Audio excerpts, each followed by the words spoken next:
from Exchange Union to have a talk about atomic swaps.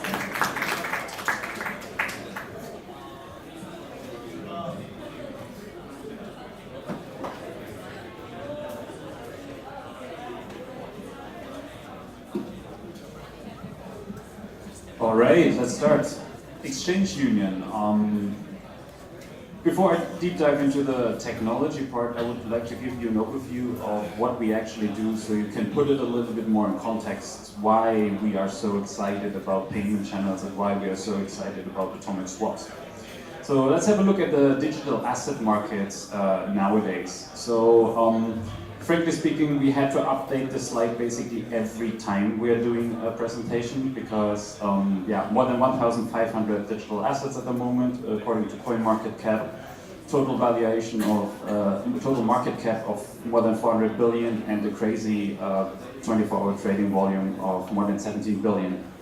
And all around the world, we're looking at more than 100 digital asset exchanges, which are distributed all over the world, mainly being in Asia, Europe, and also in North America. But we noticed that this industry actually is facing a couple of pain points. So exchanges usually are located in a jurisdiction, in a country, which makes them somehow localized and isolated. So usually they only support one or a couple of fiat currency pairs, like USD, for example, or euros, and they have limited trading pairs. So there's virtually no exchange out there which has all trading pairs. And this is mainly because it is a really hard job, if you have worked in the exchange industry before, to maintain liquidity. So you can't just like switch a currency pair live and expect people to trade it. There has to be a certain liquidity, a certain volume going on in this trading pair. Otherwise, there's simply no incentive to trade. And for users, on the other hand, they see different prices on different exchanges in different markets. So the price on GDAX or Kraken in the US might be totally different from a price that we're seeing on, I don't know, on BitHump or on Coin1 in Korea or in Japan. And in order to leverage that or overcome that, they have to have multiple accounts in place, have to have them KYC'd, and then transfer their assets in between the exchanges. This is called arbitrage. I think for a lot of you guys, this is not a new thing. So people are basically exploiting the fact that there are different prices in different markets. But at the moment, this is a very, very manual and a very cumbersome process. And also, it's very inefficient and costly because in order to transfer funds from exchange A to exchange B, I have to go via the public blockchain, which is slow and very expensive. For example, in peak times, in the case of Bitcoin. Okay, let's jump in. A use case. How does it look like with Exchange Union? So we have exchanges, A, B, C, and D, and they are connected through Exchange Union. And all of them have different locally traded currency pairs. For example, here we have BTC, we have LTC, Zcash, Monero, and we have Dash and LTC over here. And all of these exchanges now, with Exchange Union, maintain a local order book, which gives them a global view of all orders of the other exchanges. Meaning all exchanges are now aware of the orders of the other exchanges. Okay, let's do a sample trade. We have Alice. Alice is a user of Exchange A. At the moment, Alice has 2 BTC and 100 ETC, but now she wants to buy 10 LTC. But LTC is not traded on her Exchange A. So what she does is, she inputs an order, for example, say, buy 10 LTC using my ETC. This is a market order. And then Exchange Union takes care to find the best price over all exchanges which are connected in Exchange Union. In this case, it's Bob on Exchange C, which is willing to trade 10 LTC for 20 ETC.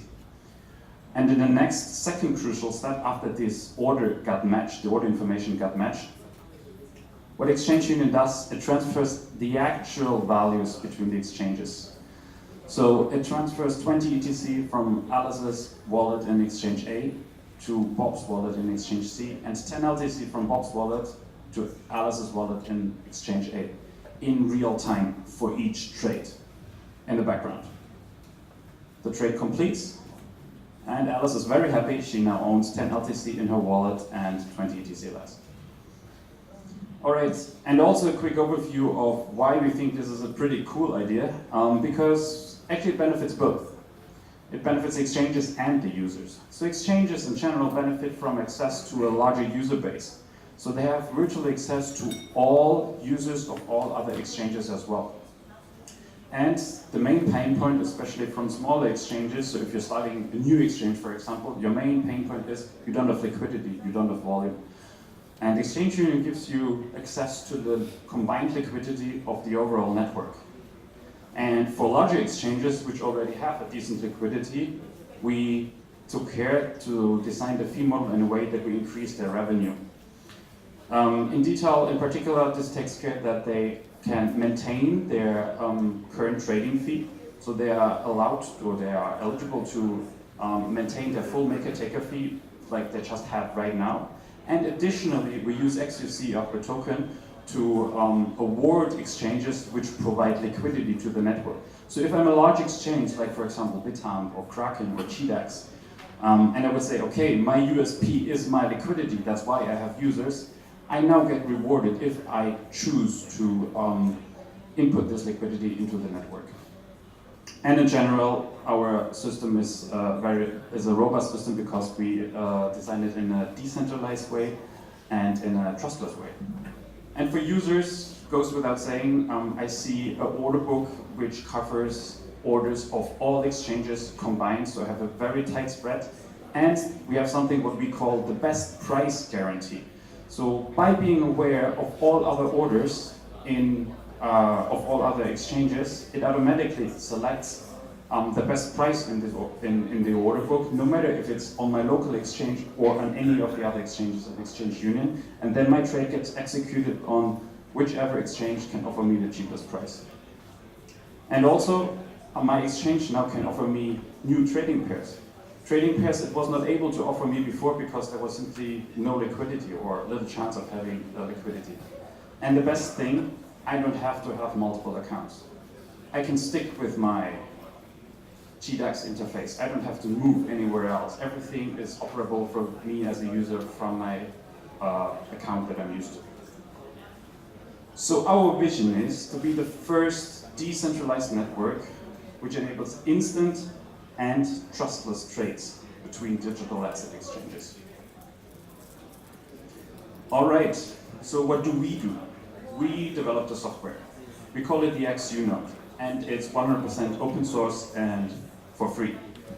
So one of our main tasks at the moment, by the way, you guys don't have to take pictures if you don't want to, because we really live open source, so just go to github.com/exchangeunion, you will find these slides.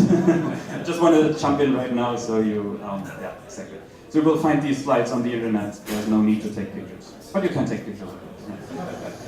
All right, so we really live open source. So at the moment, our main task actually is to build an actual open source developer community. And this is the very reason why we're doing events like this today, to connect with the community in different locations all over the world, and also excite people about our project.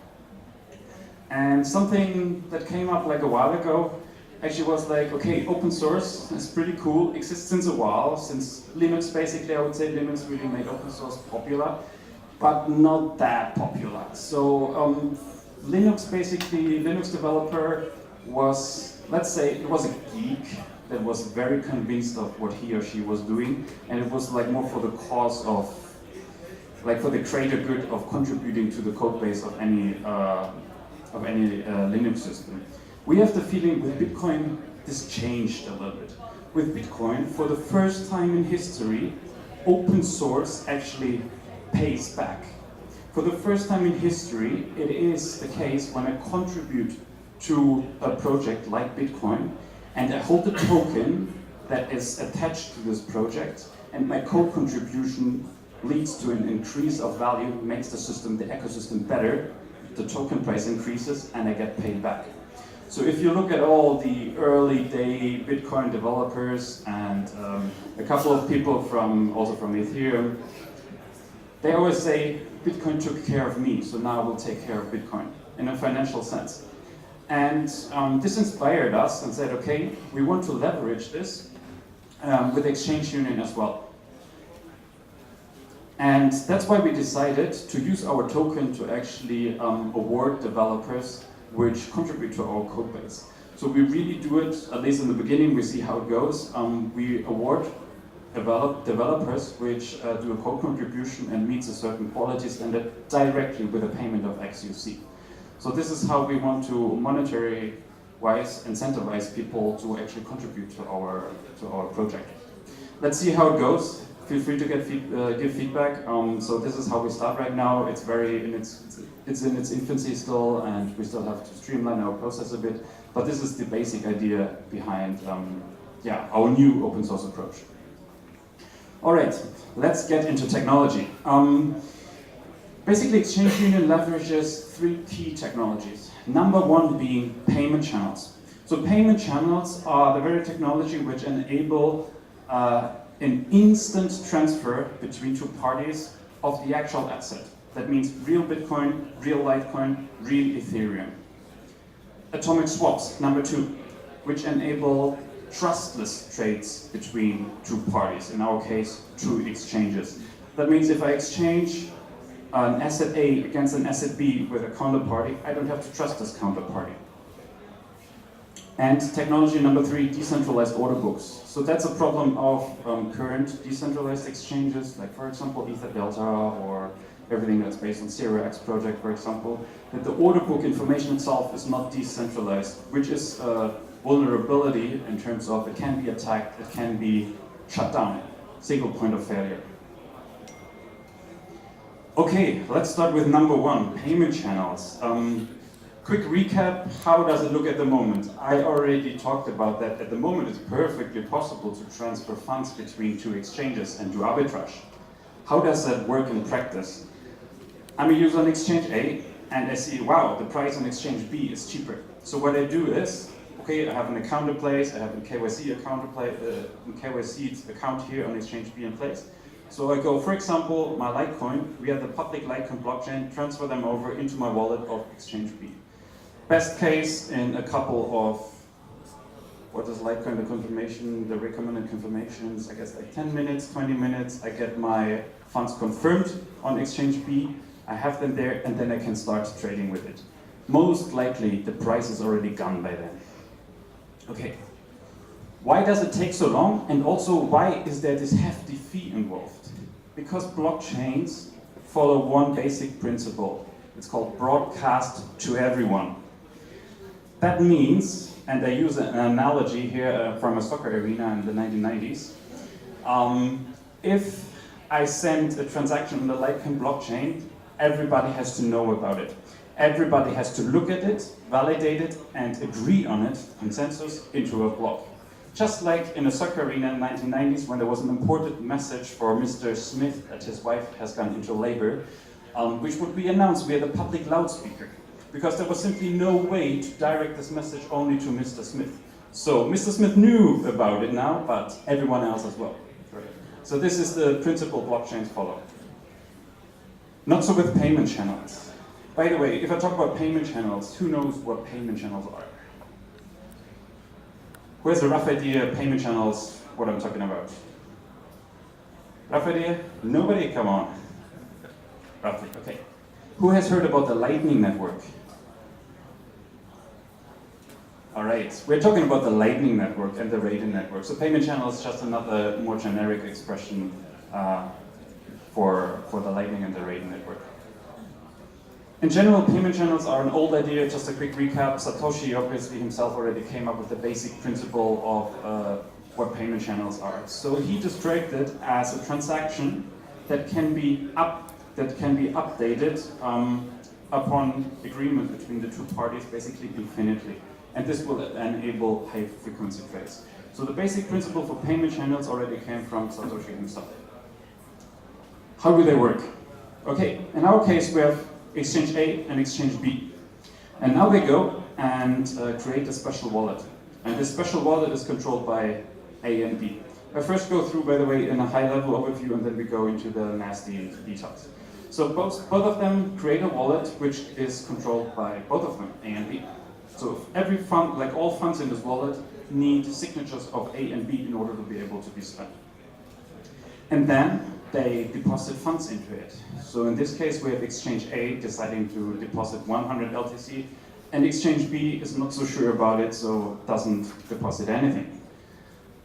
And then a magic occurs and a payment channel is opened. So literally the 100 LTC got taken out of the public Litecoin blockchain and put into the payment channel, released into the payment channel.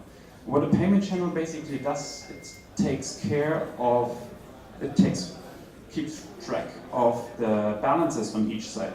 So now, for starters, we have exchange A has a balance of 100 LTC, and exchange B has a balance of 0 LTC. And once those LTC are in the payment channel, it enables exchange A to send Litecoin in real time to exchange C, like this. Okay, that's the basic principle. Take it out of the public blockchain, put it into a payment channel, and then I can send Litecoin in real time because it's not recorded on the blockchain. It stays within the payment channel. All right, let's get a little bit deeper into the magic that actually happens when payment channel is opened. So it's actually not a special wallet, that's just I just called it like that. It's actually a 2-of-2 multi-sig address. What that means is it needs signatures from A and B for any funds to be released.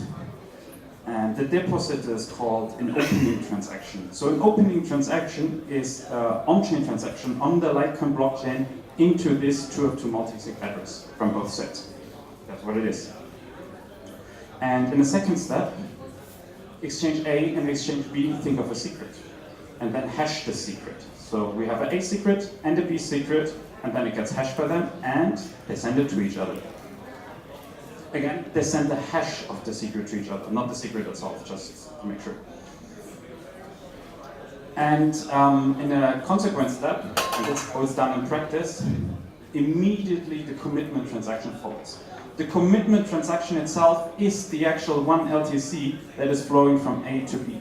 So in practice, it's not that I'm opening a channel and then just wait and do nothing. I'm opening a channel and immediately send my first transaction. That's how it works. So the commitment transaction consists of 2 parts. So exchange A creates its commitment transaction. 2 parts. Number 1 sends 99 LTC back to itself.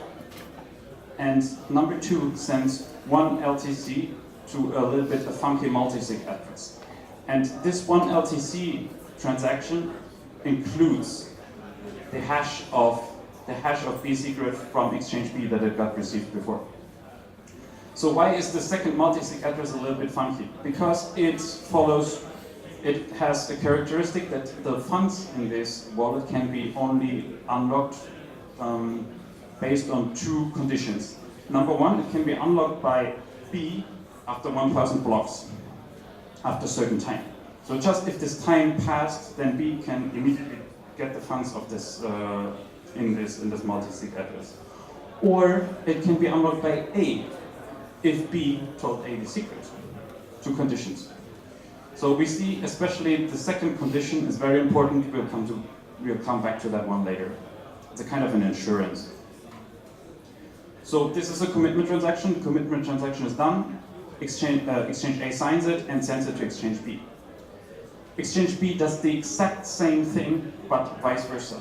So exchange B sends 99 LTC to exchange A and 1 LTC to itself. Does the exact same thing. Signs the transaction and sends it to exchange A. So both are now holding these commitment transactions. And they could, so the only piece missing now is they just have to sign these commitment transactions, and they could literally go and broadcast it to the blockchain, and they both would get their funds. So exchange B would get 1 LTC, and exchange A would get 99 LTC. That's exactly what they want, right? So they wanted to exchange 1 LTC. But the thing with payment channels is they could broadcast, but they don't. Right? So these commitment transactions, so the key technology in payment channels is I have perfectly valid transactions that I could broadcast to the blockchain at any given point of time, but I don't. And this is how I don't have to wait for any block confirmations at any time, and this is how I can transact value in real time. Does that make sense to you guys? So I have valid transactions in the payment channels that are literally valid if I just put them on the blockchain, but I don't do so because I want to keep the channel open and keep on transacting. But I can totally rely on it because I have a valid transaction, exchange A has a valid transaction, exchange B has a valid transaction, and they both can be rest assured we have valid transactions. Alright, instead they do the very last step in order to open a payment channel. The original opening transaction gets signed and broadcasted to the blockchain, and our payment channel is open. So this is the real magic that's actually happening. And you can see the status already is Exchange B already received this one LTC. So by opening a payment channel, I already automatically execute my first payment. Okay, that's how bidirectional payment channels are open. And a couple of general characteristics about payment channels and why we believe they're great is because of the fact that they're built on top of public blockchains like Litecoin, like Bitcoin, and also like Ethereum, is they inherit the full security of the underlying blockchain. So simply because of the fact I'm able to broadcast these commitment transactions at any time, I'm secured by the underlying blockchain. That's also why, for example, Laru from Lightning-Dapps in San Francisco, he calls the underlying blockchain a dispute mediation system. So only in the case, if something goes wrong, or one of the two parties is not satisfied with what's going on in the payment channel, stuff gets broadcasted to the blockchain, and then both get their respective fine. So only in case something gets wrong, we use the blockchain. If both parties behave honest, we're good, and the channel can stay open infinitely. Alright, this is a real beauty about payment channels. Payment channels support routing.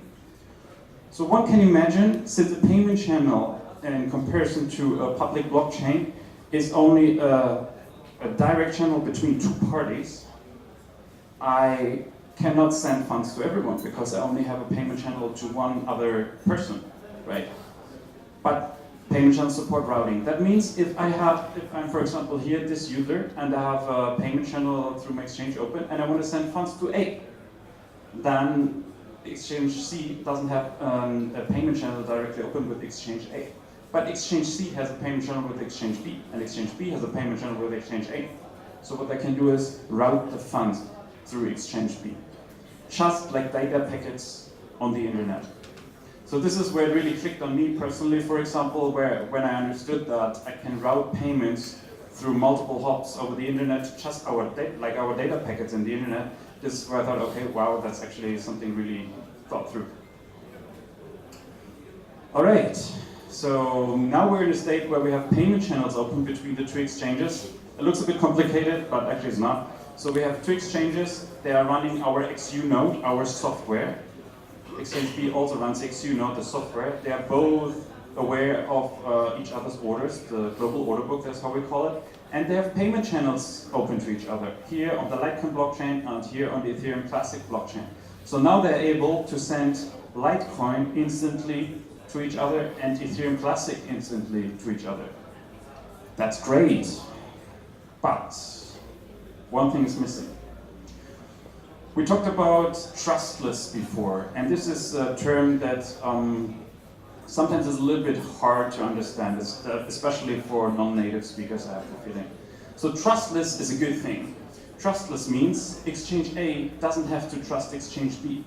But at the moment, what ensures exchange A that after sending its part of the trade, the 10 LTC to exchange B just disappears, right? Takes the funds, walks away, says thank you, and that's it. At the moment, there's nothing in place that avoids this. This is exactly what atomic swaps do. So atomic swaps, very simply put, enable the trustless exchange of two different assets without any middleman and without any escrow service. And how they do that is they guarantee the atomicity. This is where the atomic term comes from. Atomicity means both sides of the trade happen or not at all. If I send 10 LTC from A to B, then also 20 ETC go from B to A, or nothing happens. And the technology involved here is called hashed time lock contracts, or short HTLCs. And now it gets really exciting. Now we talk about how these HTLCs actually work. So we know that it's like one of these buzzwords next to blockchain, but actually not a lot of people actually understand what that means and how they work. So let's go through. So exchange A thinks again of a secret, and then hashes the secret. And then this hash gets included into a transaction of the 10 LTC, which it sends to a lockbox. So this lockbox, really imagine it like a box where I can put funds into, and this box only opens until I meet certain conditions. So this lockbox is configured in a way that it only opens if I input a secret and the signature of B. That's how it's configured.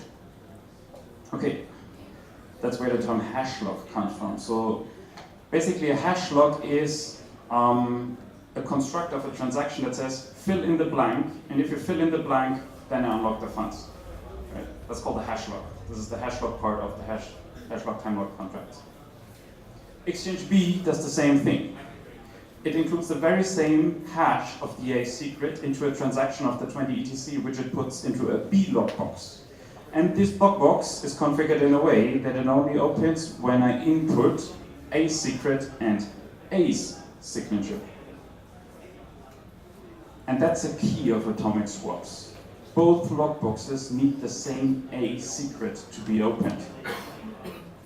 So before, when we talked about payment channels, both had their own secrets. Now, both of the lockboxes are configured in a way that they need the same A secret to be opened and the funds to be released. Let's continue. So now A wants to get its part of the trade, the 20 ETC. So what it does is, it reveals A secret, its secret that it created before on the payment channel, signs it, and like this can open the lockbox and get 20 ETC out of it. But the term reveal already implies B now knows A secret and is like, thank you for telling me A secret. Now I can go and get my 10 LTC out of the lockbox because the condition is A secret plus my signature. And both of their funds. That's pretty cool, right? So we just skipped the need for an escrow service, for a bank, for any sort of middleman, and trustlessly exchanged two assets. Because as the very last thing, if one of the parties during this whole process drops that, disappears, whatever, something goes wrong, then there's a time lock involved. I didn't mention that before. So if something goes wrong, both get their funds back. This is the not at all part of the atomic swap. Okay? So even if exchange B just disappears, after a certain time, both just get their funds back, and that's it. So worst case, funds are just locked up for a little bit. All right. So hash time lock contracts exist on all major chains. On Bitcoin, it was included via BIP 199. It's on Litecoin, natively integrated, and in form of smart contracts on Ethereum. And now we're going to demo this. So we have Anchor here, which successfully completed an atomic swap of ERC20 tokens on the Raiden network, which is like Lightning, which is the payment and integration on top of Ethereum. And we do it live. Let's see if it works, if our internet brought from China is strong enough to support everything. Anyways, we're gonna try, and if you wanna try on your own, we have a detailed tutorial, a write-up of this whole process that's gonna happen now on our blog. You can just click on it and do everything on your own and verify your own success. All right, Anchor.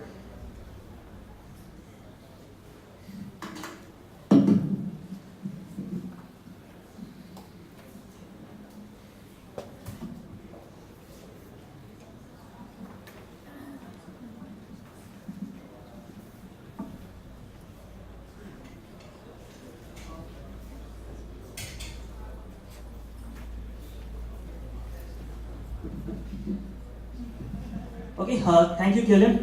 My name is Ankur, and I'm a blockchain developer at Exchange Union, but we are a startup, so I wear all the hats right now. So I don't know if you guys paid attention. Kilian talked about this stuff called payment channels. How many guys actually got that? Like how many of you now know what a payment channel is? Like, please raise your hand. Yeah, awesome. What? Why do we need payment channel?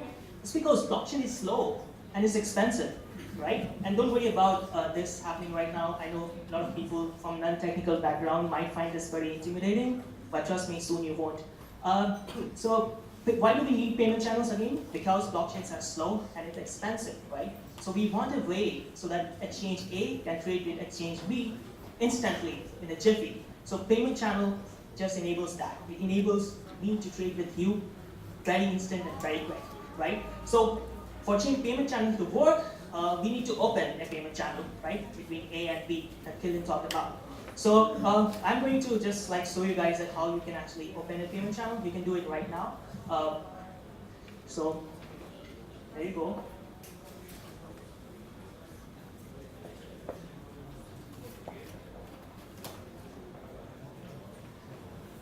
Okay. So this is the Raiden network that enables creating and opening a payment channel. Yeah. So right now, what you're seeing is like a sort of a UI, that is a user interface. As Dylan talked about before, a lot of put APIs and stuff, a lot of put, get, and post requests. It is exactly the same, but it's just built on top. Yeah, it's a user interface that is built on top of it, so it's very easy to use. You don't have to get into the nitty-gritty of APIs. So as you see, to open a channel, if I want to open a channel with you, the first very thing we need is the address of your node, right? I want your address because I want to open a channel with you. So this is the partner address that I put in there. And second thing I will need is the name of the token, what I want to send you. I want to send you Bitcoin, or do I want to send you Litecoin, or what kind of token we want to send you. So this is the address of the token that we are going to open the channel for, right? Which will put the deposit for. This is the one token that I deployed on Rockstone testnet. It is one of the Ethereum testnet. So I deployed that. And how much of those tokens you want to deposit on that channel. So this is just the depositing amount. And the settle timeout period is, just settle the channel after you're closed. There's a certain amount of time that you have to wait before you can actually settle the channel. So you just do this, and you say open. You click on open, and after some point, you will see that this is actually a blockchain. What you're seeing right now is a Rockstone testnet blockchain. And you will see, if you guys could like pay attention, you will see here that transaction mined, right? That some miner has mined that transaction, and now I have a channel open with you, okay? Which you will see in a Zippy in UI as well, that here, I have a channel now open with my partner, which is my second rated node, and which token was it? Is the one token that I deployed, and the balance of 10,000 of those tokens.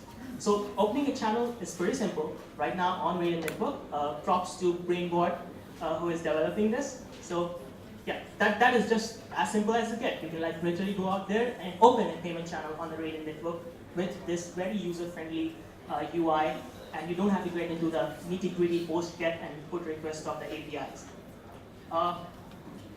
Now the second most important thing about that we talk about it, why do we open a channel? Because I want to pay you, right? Or I want to get paid. We want to trade, right? That is the one reason why we open a payment channel. So let's do that, right? I have a 2 Raiden node open. I will do it live. I hope it works. Okay. So you see right now, this is a 2 Raiden node. I think you guys could see right now. This is Raiden node 1 and this is Raiden node 2, right? Think of it like just Kilian said about before. 2 exchanges, A and B. A transfers to B or B transfers to A. Just think of like these 2 Raiden nodes as 2 exchanges, A and B. Okay? So first thing first, we want to transfer. Okay? I would like you guys to pay attention to the channel balance right now. Node A, exchange A, has 8,999 of the ERC20 token. And exchange B only have 1, right? So if the payment is successful, what will happen is exchange A will have 8,998 of the token, and exchange B will have 2 if I transfer 1 token and it's successful, right? That is what we want to do. So it's pretty easy. We go to the token tab, we refresh the balance, we take the action, we say we want to transfer, we go to the second node, we take the address of the second node, we copy it, we paste the receiver address here, right? And how much we want to send of these ERC20 tokens? 1. Okay, we want to say 1, and we say send, right? And you will see in a while that token balance will actually be updated if the internet is working correctly.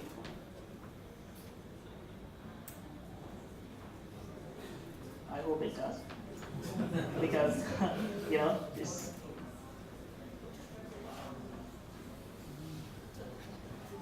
All right, I think the internet is pretty slow. I will just show you the video of it actually working. Okay. So here's the transfer token video that I had before. All right. So we were at this point, and how it's supposed to work is like we put on like 1,000 of this token, and you will just see instantly that the transfer is completed, and the second node will now have 1 of those bitcoins. Right. Yeah. Transfer successful. 1,000 of the volume token address were transferred to the second node, right? So it's pretty instant. It happens in a jiffy. It's very, very fast, right? So this is one of the things that makes payment channels so attractive, is the fact that transferring value is very fast, right? And the third part, which Kilian talked about before as well, that atomic swaps. Right? We at Exchange Union are using atomic swaps a lot. So why do we use atomic swaps? Because we want the trade to be very trustless. We don't want any trust in between the trades, right? So we want trade to be trustless. If I want to trade with you, I don't have to trust you, right? That's the whole point of blockchain and Bitcoin, right? If I had to trust you, I would probably use Visa or some services like that. Why would I use Bitcoin? So for atomic swaps to work, I also have a demo here. That you probably guys can see. Yeah. Okay. So, hello everyone. Here's the demo, and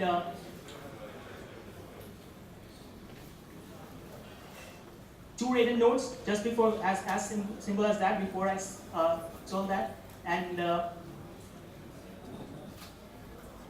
give me a second here. I will just get to that point.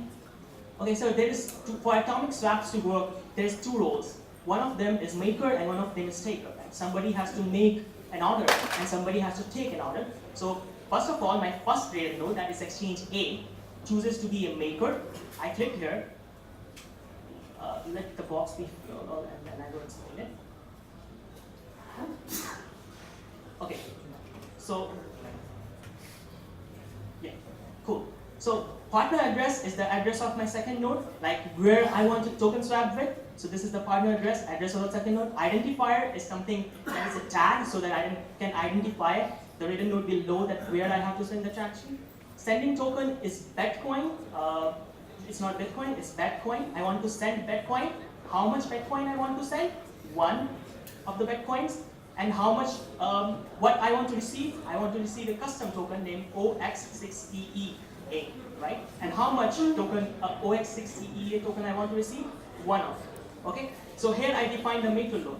Mind you, I will show you the channel balance before. What was it? Here you go.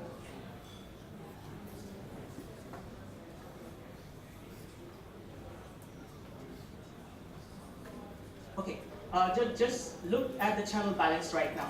Before the swap happened, I have this exchange A have 0 of the custom token and 10,000 of the Bitcoin. Exchange B have 10,000 of the custom token and 0 of the Bitcoin. After the swap is successful, what would we want? We want exchange A to have like 1 of the custom token and exchange B to have 1 of the Bitcoin, right? And one should be deducted from these 2 addresses. So we want that to happen, right? So let's see, after we do the maker role, we copy the string, we say that we want to swap, right? and we do same with here. We take the taker role and we do exactly the same and we reverse the whole order. Now the partner address is my first node, identifier is 1337, sending token is the reverse one of what we wanted to receive. It's now OXE6. We want to send one of it, we want to receive Bitcoin, and receiving amount is 1. And we confirm the swap here, okay? Here we go, and receiving amount is Bitcoin, and receiving amount is 1. We confirm the swap here, bam, right? And identifier is done. And now after that, you will see in a while,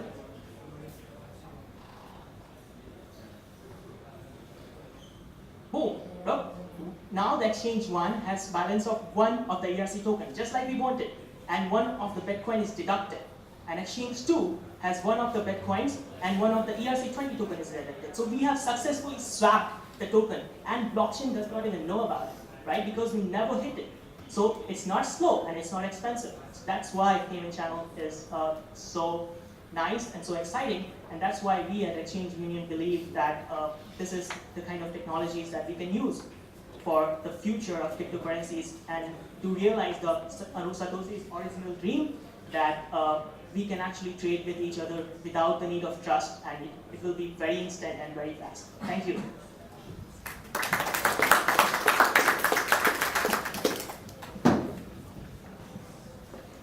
All right, thank you. We just quickly finish up our presentation. There we go.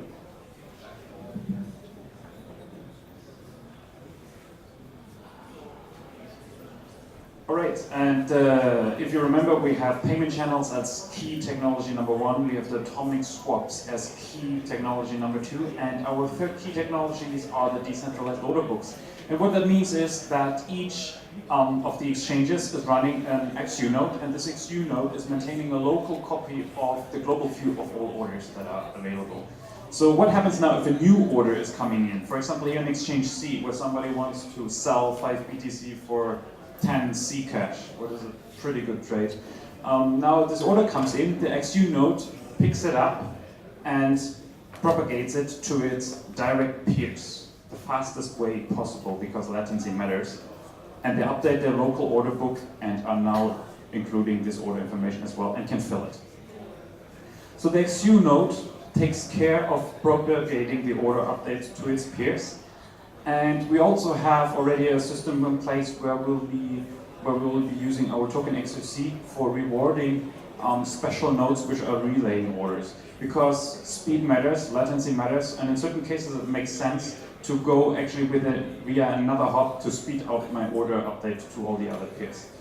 And also, very, very important, we use XUC to avoid the market makers, the liquidity providers. Those are the exchanges, the big exchanges that I mentioned before, which are basically contributing their liquidity to the Exchange Union, to the network. So we want to incentivize them with XUC, which they get paid from the taker. So the taker pays the maker for the order. That's the key. And we have a couple of systems in place that take care of that order spamming, avoid fake orders. So basically to take care that the network is not flooded with fake orders. All right, summary. Exchange Union is not a blockchain. This makes us very different from a lot of projects, nor is it an exchange. It's a technology which connects exchanges. And it's open source and it's decentralized. And we have 3 key technologies: payment channels, which make our trades instant, atomic swaps, which make them trustless, and the decentralized order books, which connect the buyers and the sellers. With benefits for both, for the exchanges and the users. Exchanges mainly through increased revenue for the big ones or increased liquidity for the smaller ones. And the users, which can trade from one account and automatically get the best price. And XUC, our token, is used as a fee and incentive system to incentivize certain stakeholders, for example, liquidity providers, or also, very important at the current stage, developers which are contributing to our code base. And at the moment we are in early development stages. We already have a rough prototype out there on our GitHub. And our next milestone is to have a detailed technical specification out there in order to ensure interoperability with other solutions and we want to have a working proof of concept by the end of the year. And realistically, mainnet release on the 3 main chains, Bitcoin, Litecoin, and Ethereum by the mid of next year. So we believe Exchange Union is public infrastructure, so that's why we decided to make it available for free to everyone. And we also want to give a little bit an outlook what we hope and want to see happen down the road. We believe it enables entire new product lines. Like, imagine, for example, a wallet, which at some point in the future will be able to integrate the Exchange Union software directly without even the need for a third-party exchange, and directly swap any digital assets against any other digital asset directly from within the app, without the need for a third-party service, any central service. Or a merchant POS, where now a merchant is able to accept any sort of digital token and just settle it, swap it into, for example, Bitcoin, and settle everything in Bitcoin. So in the end, we hope that at some point we can contribute to promote financial inclusion, especially in emerging markets, by giving these services, like providing these tools to people that can use it directly without the need to go through a third party to get approved by a bank, provide identity or some sort of reputational documents. So this is a technology which can be used by everyone. All right, that's it. Thank you. Feel free to connect with us. We are hiring as well, so we're always searching for skilled blockchain developers. Today we have our HR manager, Kirsten, over here. So if you think you want to leave your details over here, connect with us, please do so. Feel free to check our GitHub, so the slides will be on there as well, our Telegram group, and we also constantly post updates on our Twitter. Thank you. All right, thank you, Kilian. How are your bladders holding there? Thirsty? If you guys want to have some drinks, want to use the toilet, we have a 5 minutes break. Don't go away yet. We still have Eric Hui. Eric will be talking on zero proof. Interesting concept. So go for it.